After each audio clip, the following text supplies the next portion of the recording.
How do you deal with an extremely domineering coworker who's taking credit for your work, bad-mouthing you in front of the client, and also happens to contribute to your performance evaluation?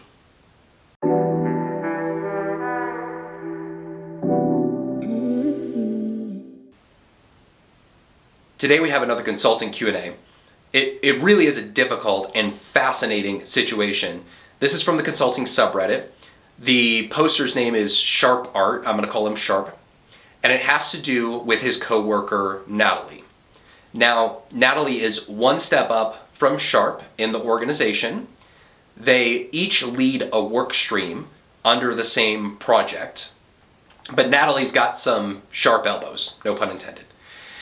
She is taking his tasks and assigning it to her team. She's tasking his reports with work, making key decisions while he's out of the office, picking apart his analysis, both internally and in front of the client.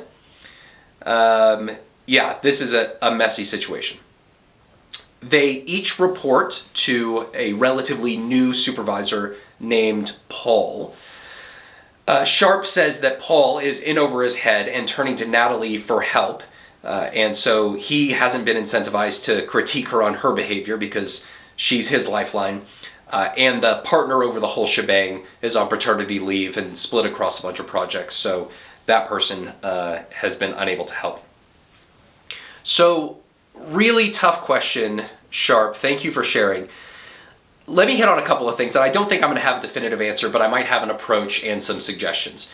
I want to start with intel and gathering information on Natalie and what she wants. And then let's calmly make a plan that maximizes the long-term prospects of your career. We don't want to be in reactive mode. And it doesn't seem like you are from your post, but that's the general advice. I don't think that I mentioned in the intro here that Sharp is, I guess it's a small practice area, and so it's kind of difficult to get away and find a new project, so he's looking at changing practices or even changing jobs. Let's start off by gathering intel.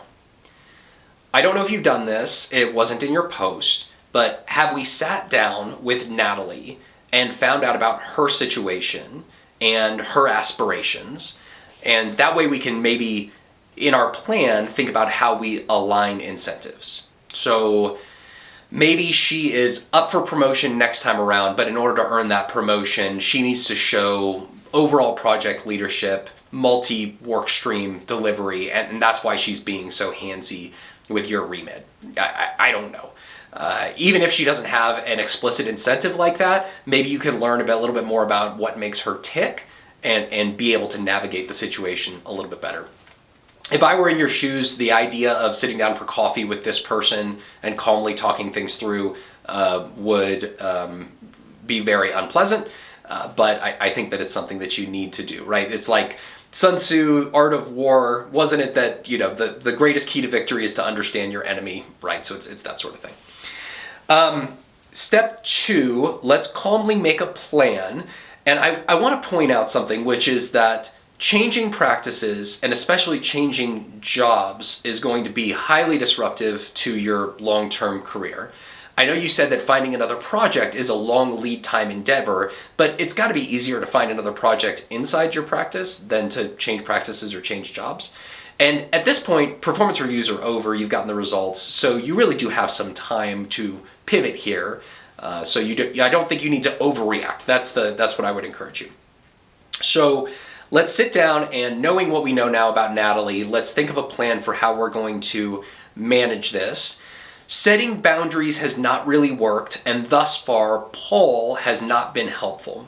But I would encourage you to sit down again with Paul, talk about how you're going for promotion in the next performance cycle, and in order to earn that promotion, you need to show delivery excellence over your own work stream.